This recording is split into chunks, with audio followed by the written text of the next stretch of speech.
بسم اللہ الرحمن الرحیم.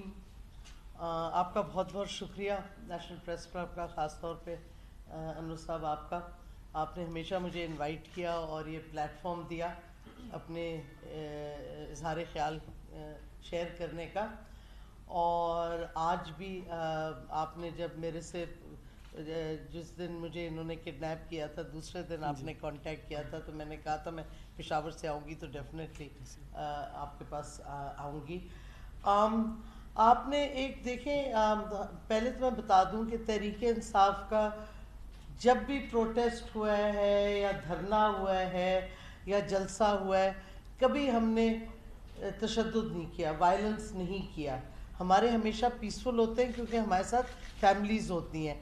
جب ہم نے دھرنا بھی موو کیا سری نگر ہائی وے سے ڈی چوک پہ، تو فیملیز اور خواتین بھی تھیں، اور جتنی دیر ہم وہاں بیٹھے رہے فیملیز آتی تھیں، خواتین آتی تھیں، اور کوئی توڑ پھوڑ ہم نے نہیں کی. ہمارے ساتھ جو پارٹی تھی انہوں نے اگر کیا کچھ، لیکن انہوں نے نہ ہم سے کنسلٹ کر کے کیا، اور ہمارا ریکارڈ ہے. اور ابھی بھی ہماری فیملیز نے آئیں گی کل، اور یہ تشدد اور یہ جان کے جو ایک گھبراہٹ کا اور فیئر کا ایٹماسفیئر پیدا کر رہی ہے، یہ امپورٹنٹ حکومت کر رہی ہے کہ لوگوں کو اب دیکھیں یہ کوئی بنتا ہے کہ آپ لیٹ جسٹس اقبال کے گھر پہ جا کے گاڑی سے اس کا گیٹ توڑیں، ان کے گھر کے اندر گھسیں، ولید اقبال، سینیٹر ولید اقبال کو ڈھونڈنے کے لیے اور پکڑنے کے لیے.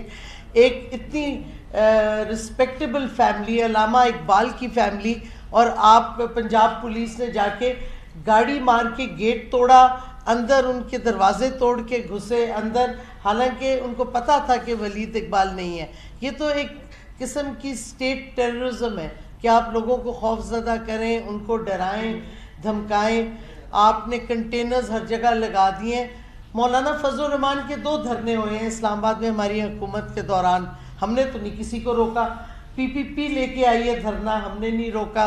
ہم نے PMLN کو نہیں روکا، کیونکہ ہم تو ان جمہوری روایات میں ہمارا یقین ہے. اور اگر یہ سمجھتے ہیں کہ یہ تشدد کریں گے، لوگوں کو خوف زدہ کریں گے، قوم اب نکلے گی، کیونکہ قوم نے اپنا ورڈکٹ دے دیا. آپ نے بھی دیکھا ہے عمران خان کے پورے پاکستان میں جو جلسے ہوئے ہیں، لوگ نکلے ہیں، صرف PTI کی تنظیم نہیں لے کے آئی لوگوں کو، عام شہری نکلے ہیں. اور یہ شہری نکلیں گے، اور جب ایک سمندر ہوگا لوگوں کا تو ان کے کنٹینرز بھی کام نہیں آئیں گے، کچھ اور بھی کام نہیں آئے گا. یہ خود رانا ثناءاللہ ایک سچویشن بنا رہے ہیں جدھر اینرکی ہو، جدھر تشدد ہو، جدھر ٹیئر گیس پھینکی جائے، لڑائی ہو، پکڑ دھکڑ ہو. یہ وہ کر رہے ہیں. ہم نے تو، اور آج بھی خان صاحب نے کہا ہے کہ ہم پیسفل ہیں، اور ہمارا میسج بھی جو قوم کو گیا ہے کہ آپ اپنے بچے، اپنی فیملیز لے کے آئیں. تو ہمارے دماغ میں تو کوئی تشدد نہیں ہے، لیکن اگر حکومت کرے گی اس قسم کی حرکتیں تو ہم چپ کر کے گھر نہیں چلے جائیں گے. ہم ان کے سامنے ڈٹ کے کھڑے ہوں گے، اور پھر ہم سمجھتے ہیں آگے دیکھا جائے گا کہ کیا ہوتا ہے. تو یہ میں صاف میسج دے رہی ہوں کہ یہ ہمارا کل آزادی مارچ ہوگا، لوگ نکلیں گے. اور اگر رانا ثناءاللہ سمجھتے ہیں کہ وہ دھمکیوں سے اور کنٹینر سے اور گرفتاریوں سے ہمیں روک سکتے ہیں، ان کی غلط فہمی ہے.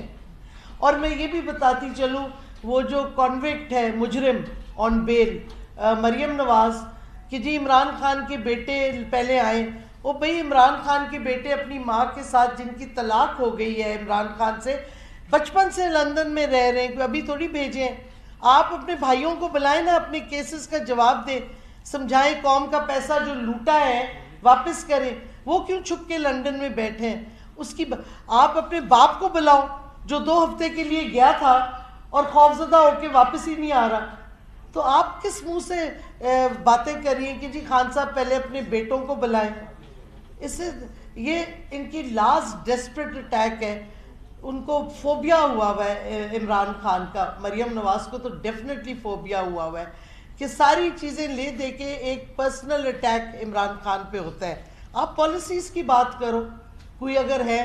ابھی تو آپ دیکھ لیں ہمیں مہنگائی کی کا تانا دیا جاتا تھا, جو 1 مہینے پلس 1 منتھ میں جو مہنگائی کا حال ہوا ہے وہ کبھی 3-3.5 سال میں نہیں ہوا. اور سوال جو اٹھتا ہے کہ جب اکانومی سٹیبلائز کر رہی تھی, اب تو انہوں نے بھی مان لیا ہے کہ جی ڈی پی گروتھ 6% ہے اس سال کی جو آئے گی 21-22 کی, تو وہ ہماری حکومت نے کی ہے. اور میں سمجھتی ہوں کہ سوال جو اٹھتا ہے کہ جب اکانومی سٹیبلائز ہو رہی تھی, کووڈ سے ہم بڑے اچھی اس طرح سے نکلے, پوری دنیا نے تعریف کی ہے پاکستان کی کووڈ پالیسی کی, تو پھر کیا وجہ تھی کہ آپ ایک بیرونی امریکہ کی سازش کا حصہ بنے اور ایک ڈیموکریٹکلی الیکٹڈ حکومت کو ہٹائیں؟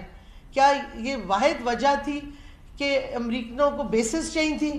کیونکہ 6 جون کو نیشنل سیکیورٹی ایڈوائزر جو امریکہ کے, اس نے کہا ہماری بڑی کنسٹرکٹیو, اس نے ورڈ استعمال کیا, انگیجمنٹ ہو رہی ہے پاکستان کی ملٹری اور انٹیلیجنس سے یو ایس بیسز کے لیے. 19 جون کو اس وقت کے پرائم منسٹر عمران خان نے وہ الفاظ استعمال کیے جب ان سے پوچھا گیا بیسز کا کہ ایبسولوٹلی ناٹ, اور ہماری یہ کیبنٹ کا فیصلہ تھا کہ ہم نہیں دیں گے امریکہ کو بیسز.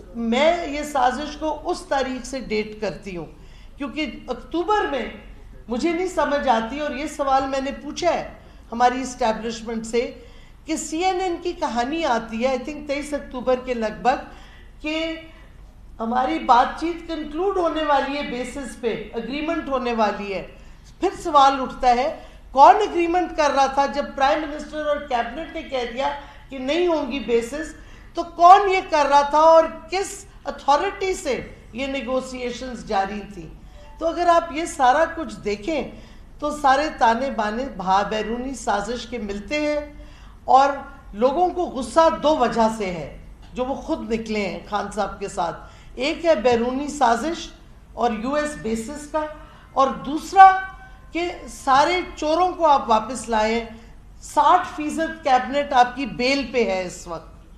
انہوں نے کوشش کی ہے جو ان پہ پرائم منسٹر پہ ابھی چارجز لگنے تھے منی لانڈرنگ کے, تو انہوں نے پوسٹ پون کروا دیے پاور میں آ کے. ایسی چیزیں ہو رہی ہیں کہ بس سارا این آر او انآفیشلی تو لے لیں, اور یہ نہ ہو کہ پھر کبھی کرپشن اگر کوئی کرے تو اس سے سوال جواب نہ کیے جائیں, اس کو آگے نہ تحقیقات نہ ہوں. یہ ان کا ایم ہے. اور اس کے علاوہ مجھے بتائیں کون سی پالیسی ابھی تک انہوں نے بنائی ہے؟ 0/0 پالیسی بنی ہے. خان صاحب کی اگریمنٹ روس کے ساتھ ہو رہی تھی 30% سستا تیل اور گندم. ہندوستان لے رہے تیل, انہیں 9 روپے کم کیا ہے تیل کی قیمت ہندوستان میں. یہ امریکہ کے دباؤ میں آ کے یہ اگریمنٹ نہیں ہونی دی, کیونکہ اس سے واضح ہو گیا ہے کہ جو سازش ہوئی ہے, جو لوگ آئے ہیں وہ اب امریکہ کے سامنے جھکیں گے, اور جو امریکہ کہے گا وہ کریں گے. اور خان صاحب نے کل بڑا کلیئر میسج دیا ہے کہ ہینڈلرز کا بھی ہاتھ ہے اس سازش میں. اب ہینڈلرز آپ سمجھ لیں کون ہیں. جب آپ کہتے ہیں آپ نیوٹرل ہیں تو نیوٹرلٹی یہ تو نہیں ہوتی کہ آپ ایک امپورٹڈ حکومت کا ساتھ دیں اور ان کو اشور کریں کہ آپ پیسفل پروٹیسٹ نہیں ہونے دیں گے, جو کہ لگتا ہے کہ انہوں نے کوئی ایشورنس دی ہے, بٹ ہمارا پروٹیسٹ ہوگا. اور جو میری گرفتاری تو نہیں تھی, گرفتاری میں تو وارنٹ ہوتا ہے, پکڑتے ہیں. میری تو کڈنیپنگ اینڈ ڈسپیئرنس تھی, کیونکہ مجھے انہوں نے گاڑی سے گھسیٹا. ایک کالی ویگو نہیں تھی, سفید ڈالا تھا اس دفعہ, اور اس میں ڈالا اور موٹر وے پہ چلے گئے, نہ بتایا کدھر جا رہے ہیں. میرا فون چھین لیا, بٹوا بھی چھین لیا, اور کوئی نہیں انہوں نے بتایا کہ کدھر جا رہے ہیں, کیا کر رہے ہیں. بٹ موٹر وے پہ چڑھ رہے تھے, چڑھ گئے ہم, تو مجھے پتا تھا پنجاب میں کہیں لے جا رہے ہوں گے, یا ڈی جی خان یا پھر لاہور. اور کیا کہتے, میں نے ان کو جب بتایا کہ بھائی میری عمر 70 سال ہے, خدا کے واسطے مجھے کوئی بیماری